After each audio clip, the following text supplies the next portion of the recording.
Oke, kita bertemu kembali dalam materi dasar akuntansi. Pada pertemuan yang keempat ini ya, kita akan membahas tentang persamaan dasar akuntansi. Jadi, persamaan dasar akuntansi ini adalah sebuah latihan secara sederhana sebagai tahap awal kita memahami konsep dasar akuntansi ya, terutama konsep dalam pencatatan, pengklasifikasian dan pengelompokan akuntansi.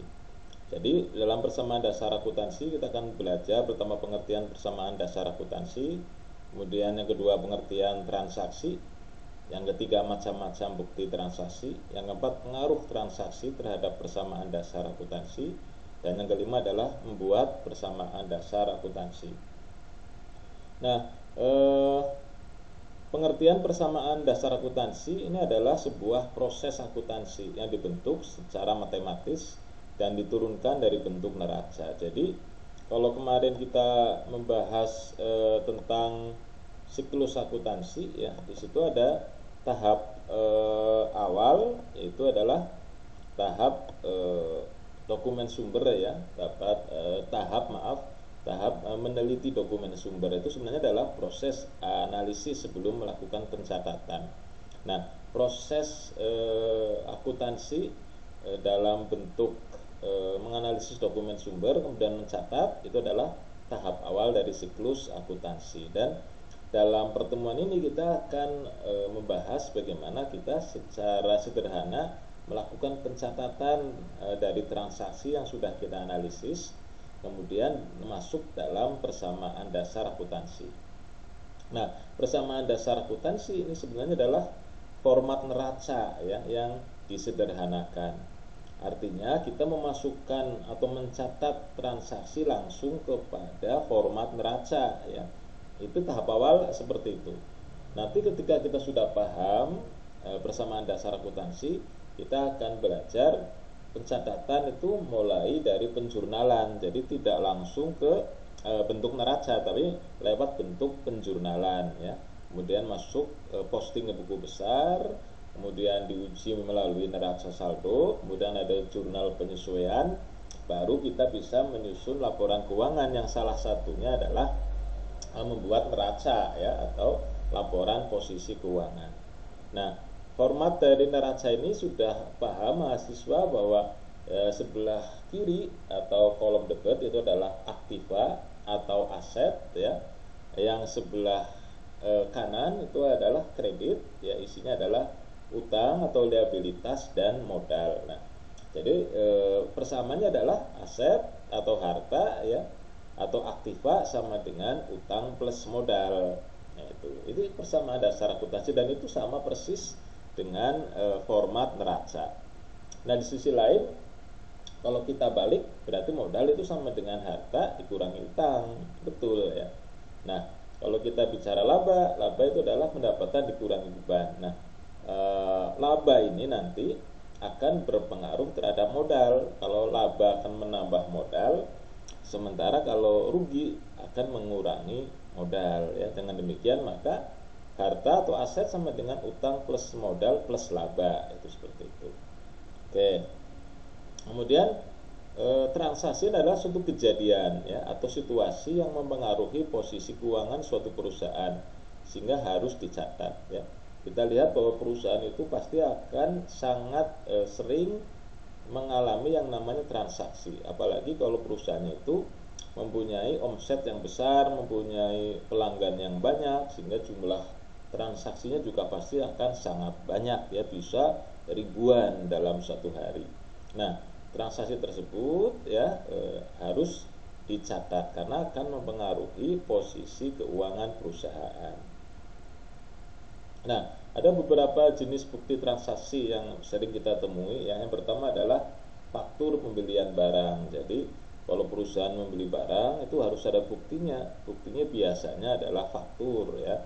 Faktur itu dapat dicatat manakala lengkap. Dari situ ada nomor faktur, ada jenis barangnya apa saja ya, kemudian harga barangnya berapa, jumlah totalnya berapa, kemudian ada nama perusahaannya, cap perusahaan, biasanya ada tanda tangan penjual dan seterusnya ya.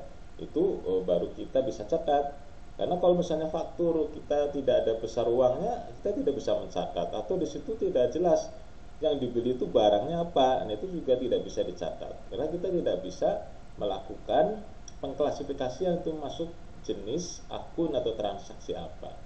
Kemudian yang kedua, misalnya slip bukti transfer ini juga bisa digunakan sebagai bukti transaksi. Ya di situ ada besar uangnya, kemudian ada apa, dikirim ke siapa, ditransfer ke siapa, ada nomor rekeningnya ya si penerima transfer, kemudian ada namanya, nah kemudian ada tanggalnya, banknya bank apa, ada bukti validasi dan seterusnya ya, itu baru bisa digunakan sebagai bukti transaksi. Kemudian ada bukti penerimaan kas ya, misalnya kita menjual barang, kita menerbitkan faktur atau kwitansi dan seterusnya, itu bisa digunakan. Kemudian bukti pengeluaran kas, misalnya kita selain membeli barang juga mungkin kita membayar gaji ya, membayar listrik, telepon dan seterusnya, itu ada bukti transaksi. Kemudian memo ini semacam catatan dari pimpinan perusahaan ya, misalnya dari diatur ya, atau dari pemilik toko ya, yang tujuannya memerintahkan kepada bagian gudang, misalnya bagian keuangan, yang bertujuan untuk melakukan sebuah pengakuan ya, atau sebuah pencatatan, itu bisa digunakan sebagai bukti transaksi. Oke. Nah, sebelum mencatat maka transaksi itu harus dianalisis ya. Ini penting supaya memenuhi syarat. Nah, ada beberapa identifikasi ya sebelum kita catat. Pertama adalah apakah transaksi tersebut merupakan transaksi keuangan ya. Karena kalau bukan transaksi keuangan biasanya tidak bisa dicatat ya. Jadi transaksi dikelompokkan sebagai transaksi keuangan manakala transaksi tersebut akan mempengaruhi posisi aset atau posisi utang atau posisi modal ya. Itu kalau akan berpengaruh ya berarti bisa dicatat, termasuk posisi modal ini adalah transaksi yang menyangkut pendapatan dan transaksi yang menyangkut biaya atau beban ya. Kemudian yang dipengaruhi atau yang terpengaruh itu perkiraan apa, misalnya yang bertambah itu aset misalnya, yang berkurang apa, misalnya yang berkurang aset juga bisa, atau sebaliknya aset bertambah utang juga bertambah bisa ya, atau aset bertambah modal bertambah, itu juga bisa. Kemudian posisinya di mana, di debit atau di kredit, nah itu juga akan terpengaruh ya, sehingga dengan demikian kita harus melakukan analisis sebelum kita memutuskan mencatat analisis atau mencatat transaksi tersebut gitu ya.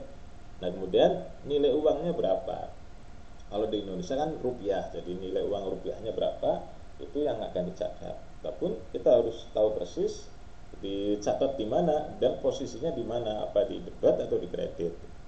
Oke ya. Nah ini bukti transaksi yang kita gunakan tadi sudah kita jelaskan. Kemudian tujuan dari analisis dimaksudkan untuk menentukan akun-akun mana yang sesuai ya, di debit atau di kredit, bertambah atau berkurang.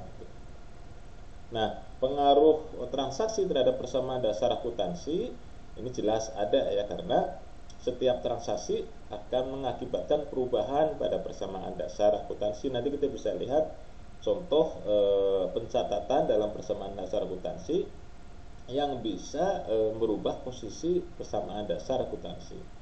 Nah, perubahan itu bisa saja terjadi sama-sama di kolom aktiva atau di kolom aset. Misalnya di satu sisi dari berbagai macam jenis aset itu ada yang bertambah, ada yang berkurang ya, di dalam kolom aset, atau juga yang berubah itu satu di kolom aset, satu di kolom kewajiban ya, atau satu di kolom aset, satu di kolom modal, atau di kolom aset, di kolom kewajiban dan modal itu ya. Itu bisa terjadi kemungkinannya di mana saja ya.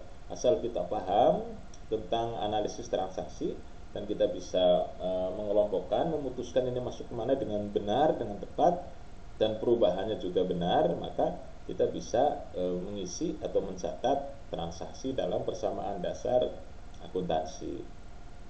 Nah, oke. Kita berhenti dulu, nanti kita akan lanjutkan melalui contoh persamaan dasar akuntansi.